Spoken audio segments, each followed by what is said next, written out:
চন্দনাইশের কৃতি সন্তান উপমহাদেশের প্রখ্যাত লেখক, ঔপন্যাসিক, কবি, চিন্তাবিদ ও গণবুদ্ধিজীবী সাহিত্যিক আহমদ ছফার জন্মদিন উপলক্ষে ৩০ জুন রবিবার বিকেলে চন্দনাইশ সাহিত্যিক আহমদ ছফা পরিষদের উদ্যোগে এক আলোচনা সভা, বৃক্ষচারা রোপণ ও বিতরণ গাছবাড়িয়া নিত্যানন্দ গৌরচন্দ্র সরকারি মডেল উচ্চ বিদ্যালয়ে অনুষ্ঠিত হয়।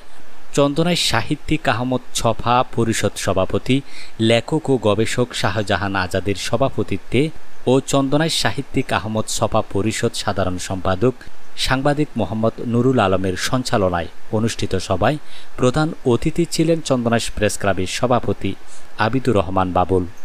প্রধান বক্তা ছিলেন গাছবাড়িয়া নিত্যানন্দ গৌরচন্দ্র সরকারি মডেল উচ্চ বিদ্যালয়ের সহকারী প্রধান শিক্ষক মোহাম্মদ মতিন।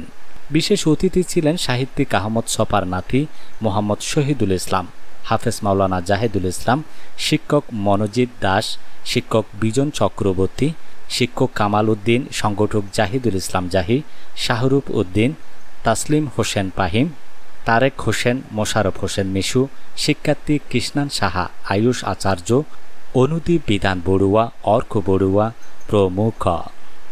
এ উপলক্ষে গৃহীত কর্মসূচির মধ্যে ছিল দক্ষিণ গাছবাড়িয়া রহমানিয়া আহমদিয়া এএস স্বতন্ত্র ইবতেদায়ী মাদ্রাসা, এতিমখানা ও হেফজখানায় খতমে কোরআন ও দোয়া মাহফিল।